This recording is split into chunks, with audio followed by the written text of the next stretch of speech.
Hello students, very good morning. All of you are warmly welcome in this class. Students, in today's class we are going to read 6th chapter of our textbook, that is My Childhood. We all know it very well that My Childhood जो chapter है, this chapter has been adopted from the autobiography of Dr. APJ Abdul Kalam. Name of his autobiography was Wings of Fire. Doctor APJ Abdul Kalam की जो autobiography है Wings of fire, उससे ये chapter लिया गया है.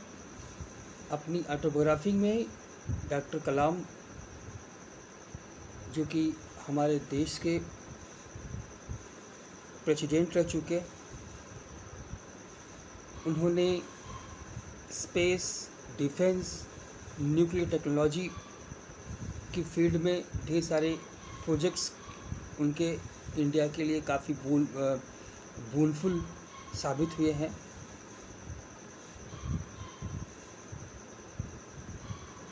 हमारे देश के वो 11th प्रेसिडेंट भी रहे. उनकी ऑटोबायोग्राफी है Wings of Fire, and in his autobiography he talks about his childhood very well. So हम लोग इस चैप्टर को पढ़ते हैं.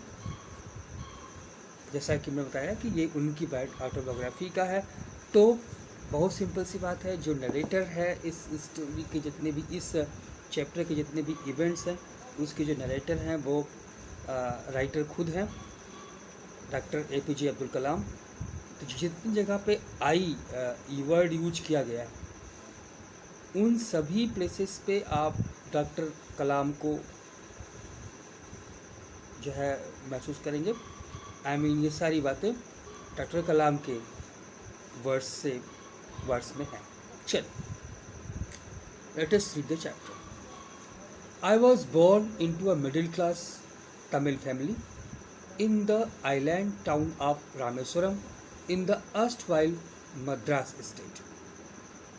So here in the very first or opening line of this chapter, doctor Kalam बताते हैं कि उनका जन्म एक मिडिल क्लास तमिल फैमिली में हुआ था, आइलैंड टाउन रामेश्वरम में, जो कि पहले का मद्रास था. अभी वो चेन्नई स्टेट के रामेश्वरम जो आइलैंड टाउन है, उस आइलैंड टाउन में एक तमिल फैमिली में, एक मिडिल क्लास तमिल फैमिली में इनका जन्म हुआ. माय फादर जैनुल आब्दीन अपने फादर के बारे में बताते हैं कि his father mister Jainulabdeen had neither much formal education nor much wealth. ना तो ज़्यादा पढ़े लिखे थे, उनके पास फॉर्मल एजुकेशन ज़्यादा नहीं थी, और ना ही तो काफ़ी पैसे वाले थे. पैसे भी उनके पास काफ़ी धनी परिवार से बिलोंग नहीं करते थे. डिस्पाइट दिस, इसके बावजूद, despite the lack of formal knowledge, formal education, or despite the lack of wealth, doctor Kalam tells कि उनके साथ ये डिसएडवांटेजेस थे, फिर भी he possessed great innate wisdom. innate wisdom mean inborn. उनके परिवार में ऐसी प्रॉब्लम थी, उसके बाद भी इनबॉर्न मतलब a quality or feeling that one person gets by birth. वो जो व्यक्ति जन्मजात जो क्वालिटीज़ हैं, उनकी बात होती है कि उनके पास जन्मजात विजडम था, पैदाइशी बुद्धिमान थे वो, and a great generosity of spirit, और उनकी स्पिरिट में जेनरसिटी, उदारता कूट के भरी हुई थी. He had an ideal helpmate in my mother Ashiyamma. इनकी माँ का नाम आशी अम्मा था।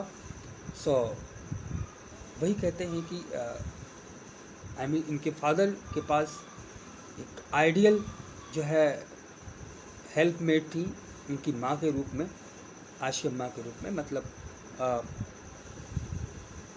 कलाम साहब की मम्मी और पापा के बीच में काफ़ी बढ़िया सामंजस्य था। There was a good understanding between both the parents of Kalam. He had an idea. All right, I do not recall the exact number of people she fed every day. Daily, his father, Kalam's father and mother, Kalam's parents used to feed many people daily. Daily ढेर सारे लोगों को खाना खिलाते थे लोग। कहते हैं कि हमें याद नहीं है कितने लोगों को ये लोग डेली खाना खिलाते थे, but I am quite certain that for more outsiders ate with us than all the members of our town, our own family put together. Exact number तो नहीं पता है, लेकिन फिर भी जितने लोग हमारी फैमिली के होते थे खाने वालों में से, उनसे कहीं ज़्यादा संख्या बाहरी लोगों की होती थी इनके घर में खाने वालों की। तो मैंने जितने फैमिली मेम्बर्स थे जिनको ये लोग खाना खाते थे, उनसे ज़्यादा बाहर के लोग खाना खा लिया करते थे इनके घर में। I was one of many children. मैं कई भाई बहन, मैंने उनके जो भाई बहन की संख्या है काफ़ी ढेर सारी है, तो कई बच्चों में से मैं एक था। अ शार्ट बॉय, छोटे कद का लड़का, with rather undistinguished looks. By look वो काफ़ी मैंने कि डिस्टिंग्विश नहीं थे, काफ़ी चार्मिंग या हैंडसम बॉय के श्रेणी में आप उनको नहीं रख सकते। तो अनडिस्टिंग्विश्ड लुक्स के इंसान थे ये। Born to tall and handsome parents. यद्यपि इनके पेरेंट्स लंबे थे, हैंडसम थे, लेकिन ये लंबे नहीं थे, छोटी कदकाठी के इंसान थे, और हैंडसम भी ठीक है। हैंडसम तो हम कह सकते हैं, क्योंकि हमें पता है कि handsome is not what handsome looks, handsome is what handsome does. आप सबको पता होगा, कोई भी आदमी जो हैंडसम दिखता है, उसके दिखने में व्यक्ति हैंडसम होना, उसका हैंडसम होना नहीं होता है। हैंडसम वो होता है जो हैंडसम वर्क करता है। तो उस अगर तरह से देखा जाए तो डॉक्टर कलाम हैंडसम थे, लेकिन अगर हम पर्सनालिटी की बात करें, उनके लुक की बात करें, तो उसमें हम डॉक्टर कलाम को हैंडसम नहीं बोल सकते। सो इनके पेरेंट्स बड़े हैंडसम थे। We lived in our ancestral house. बताते हैं डॉक्टर कलाम की, हम लोग अपने एंसेस्ट्रल, अपने जो पूर्वज हैं, पूर्वजों के मकान में रहते थे, which was built in the middle of the 19th century, जो कि लगभग 19th सेंचुरी के मिडिल में बना हुआ था। लगभग 1850 से 55 के बीच में वो मकान बना हुआ था। It was a fairly large पक्का हाउस, काफ़ी बड़ा सा एक पक्का मकान था, made of limestone and brick. आज की तरह उस समय सीमेंट एंड मोरंग नहीं हुआ करती थी, उसमें लाइमस्टोन और ब्रिक्स का यूज होता था पक्का मकान बनाने में। तो लाइमस्टोन एंड ब्रिक्स का बना हुआ मकान था on the mask street in Rameswaram में की मस्जिद वाली गली में। इनका जो मकान था, जो आइलैंड टाउन है रामेश्वरम की मस्जिद वाली गली में इनका मकान था। My austere father, austere mean simple, strict severe. Simple थे लेकिन स्ट्रिक्ट थे और सीवियर थे। ओके, तो my austere all right, my austere father used to avoid all essential comforts and luxuries. मेरे जो स्ट्रिक्ट नेचर के डिसिप्लिन फादर थे, वो जो अनावश्यक इन एसेंशियल कम्फर्ट्स हैं, जो अनावश्यक आरामदायक और विलासिता की चीज़ें हैं, उसको हर समय अवॉइड करते थे। उनके माने कि कंफर्ट्स एंड लग्जरीज से बहुत बड़ा लगाव नहीं था उनका। However all necessities were provided for, but necessities के साथ कभी कंप्रोमाइज़ भी नहीं किया। जो भी आवश्यक आवश्यकताएँ थी उसको अच्छे से पूरा किया इनके पेरेंट्स ने, इन टर्म्स ऑफ जैसे कि फूड की, in terms of food, medicine और क्लॉथ्स, आई मीन कपड़े हैं, भोजन है, दवाइयाँ हैं, इन सब की कभी कोई कमी नहीं होने दिया। लेकिन हाँ, कंफर्ट्स एंड लग्जरीज प्रोवाइड करने के पक्षधर नहीं थे इनके father. In fact I would say mine was a very secure childhood. अगर हम इस तरीके से देखें तो हम ये कह सकते हैं कि मेरा जो बचपन रहा है काफ़ी सिक्योर बचपन रहा है, both materially and emotional. Material way में भी और इमोशनल वे में भी, हर तरीके से हमारा बचपन आई मीन अभावों से नहीं रहा है, लैकिंग्स में नहीं बीता है। जो भी आवश्यक आवश्यकताएँ थी वो पूरी होती थी, लेकिन हाँ, अनावश्यक आवश्यकताओं के प्रति कभी पिताजी ने उसको पूरा कराने का प्रयास नहीं किया। The Second World War broke out in 1939 when I was 8 years old. अपने बचपन को रिकॉल करते हुए डॉक्टर कलाम कहते हैं कि in 1939 he was 8 years old. 1939 आपको अच्छे से याद होगा, हिस्ट्री में आपने पढ़ा होगा, और यहाँ भी बताया जा रहा है कि it was the year when second world war broke out. Second world war शुरू हुआ 1939 में। 1939 जिस साल सेकेंड वर्ल्ड वार शुरू हुआ उस समय मैं 8 साल का था, when I was 8 years old। जब मैं 8 साल का था तब आई मीन इनका जन्म 1931 के आसपास, 1931 में हुआ होगा।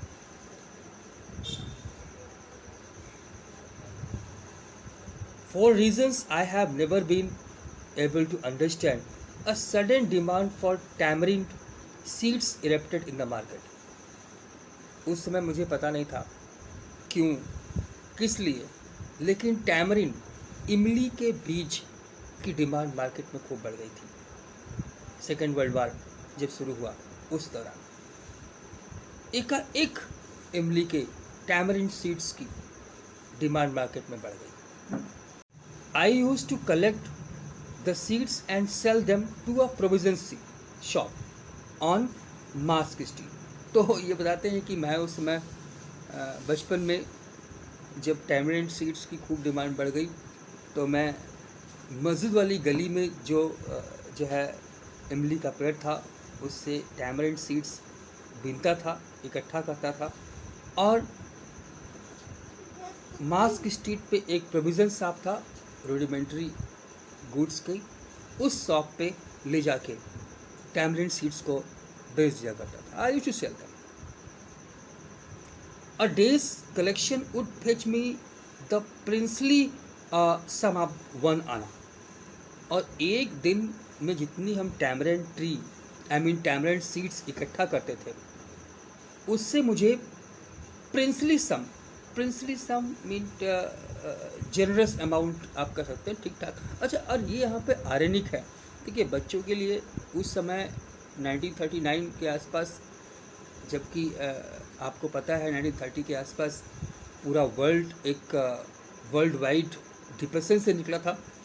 उस समय पैसे की कीमत बहुत ज़्यादा थी, तो 1 आना, 1 आना, आपको पता है कि 4 आने का मतलब होता है 25 पैसे। इसका मतलब 1 आना का मतलब लगभग 6.25 पैसे के आसपास। दिन भर ये इमली के बीज इकट्ठा करते थे और उसको जब बेचते थे तो लगभग 6.25 पैसे, 1 आना के आसपास इनको जो है मिलता था। और उसको कह रहे हैं प्रिंसली सम, एक जनरस अमाउंट की बात कर रहे हैं, थोड़ा सा आयरनी है यहाँ पे, ठीक है, आयरनिक है ये स्टेटमेंट। तो एक आना उनको मिलता था दिन भर इकट्ठा करने के बाद। My brother in law Jalaluddin would tell me stories about the war which I would later attempt to trace in the headlines in Dinmani. मेरे इनके कलाम साहब के ब्रदर इन लॉ थे जलालुद्दीन जी, वो उनको वार की कहानियाँ सुनाया करते थे। He used to tell the stories of world war second, war की कहानियाँ सुनाया करते थे। और जिसको कि जो वो कहानियाँ सुनाए हैं वो कितना सच है, उसको ये जो वहाँ का लोकल एक न्यूज़पेपर था दिनमणि, उस दिनमणि न्यूज़पेपर में ट्रेस करने का प्रयास करते थे, खोजने का प्रयास करते थे कि जो उन्होंने बताया है वो कितना सही है। हमारा जो एरिया था, आवर एरिया, जो अब्दुल कलाम का एरिया था, दैट वाज आइसोलेटेड एरिया, काफ़ी आइसोलेटेड एरिया था, थोड़ा सा और भीड़ भाड़ से, शहर के भीड़ भाड़ से थोड़ा सा दूर का एरिया था। वॉज कम्प्लीटली अनअफेक्टेड, वो पूरी तरीके से वार से अनअफेक्टेड था। That was completely unaffected by the war. उस पर वार का कोई भी प्रभाव, हमारे एरिया पर वार का कोई भी प्रभाव नहीं पड़ा था। But soon India was forced to join the allied forces, लेकिन जल्दी ही इंडिया चूँकि उस समय इंडिया ब्रिटिशर्स के जो है कंट्रोल में थी, तो जल्दी ही इंडिया भी एलाइड फोर्सेस को ज्वाइन कर लिया। इंडिया के ऊपर कोई दबाव बना के इंडिया भी जो है सेकेंड वर्ल्ड वॉर में एलाइड फोर्सेस में शामिल हो जाए। तो वो भी India was forced, soon India was forced to join the allied forces and something like a state of emergency was declared. और उसके बाद से इमरजेंसी जैसी स्थिति डिक्लेयर हो गई, मानो कोई इमरजेंसी जैसा वो शुरू हो गया। The first casualty came in the form of suspension of the train. जो सबसे पहली कैजुअलिटी हम लोगों के सामने आई, जैसे अभी हम लोगों ने देखा कि कोविड-19 पैंडेमिक सिचुएशन शुरू हुआ, उस समय सबसे पहली प्रॉब्लम के तौर पे आई जो आवागमन है वो बंद कर दिया गया, ट्रेन्स चलनी बंद कर दी गई, लोग एक दूसरे से एक स्थान से दूसरे स्थान तक ना जा पाएँ, इसको रोक दिया गया। तो उस समय जब 1939 में second world war broke out हुआ था, तो उस समय भी कुछ ऐसा ही हुआ था। उस समय भी सबसे पहली कैजुअलिटी के रूप में यह आया था कि ट्रेन्स बंद कर दी गई थी। कि the first casualty came in the form of the suspension of the train halt at Rameswaram station. नहीं, ट्रेन बंद नहीं किया गया, सॉरी, रामेश्वरम जो कि इनका आइलैंड टाउन था, उस आइलैंड टाउन जो कि छोटा सा टाउन था, वहाँ के स्टेशन पे ट्रेन का हॉल्ट बंद कर दिया गया था। अब वहाँ पे ट्रेन नहीं रुका करती थी। ये पहली कैजुअलिटी के रूप में आया। Now the newspaper now had to be bundled and thrown out from the moving train. अब क्या होता था कि जो न्यूज़पेपर्स थे, न्यूज़पेपर के बंडल, अब चूँकि ट्रेन रुकनी नहीं है, तो जो ट्रेन पे लोग जा रहे हैं जो है न्यूज़पेपर के साथ, वो लोग ट्रेन के बंडल को ऊपर से ही, चलती हुई ट्रेन से ही फेंक दिया करते थे। They used to throw the newspaper bundles from the running train. और किस एरिया में फेंकते थे? रामेश्वरम रोड पे, रामेश्वरम और धनुषकोडी, रामेश्वरम और धनुषकोडी के बीच में रामेश्वरम रोड पे वो लोग न्यूज़पेपर को मूविंग ट्रेन से फेंक दिया करते थे, न्यूज़पेपर के बंडल्स को। The forced that forced my cousin Shamsuddin who distributed newspapers in Rameswaram to look for a helping hand to catch the bundles, and as if naturally I filled the slot.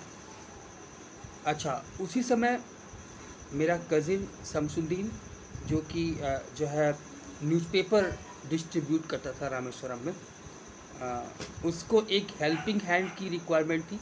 He required a helping hand, एक जो है मददगार की requirement थी जो कि उसकी help कर सके जो है न्यूज़पेपर डिस्ट्रीब्यूशन में। नेचुरली मैंने उस स्लॉट को पूरा किया, मैंने उसकी हेल्प किया, मैंने उसको ज्वाइन किया in the task of newspaper distribution. Shamsuddin help me and my first wages, और इस तरीके से शमसुद्दीन ने मेरी पहली वेजेस अर्न करने में मेरी हेल्प किया। मतलब that was my first job. वो एक तरीके से बोला जाए तो मेरी डॉक्टर कलाम की पहली जॉब थी न्यूज़पेपर डिस्ट्रीब्यूटर के लिए।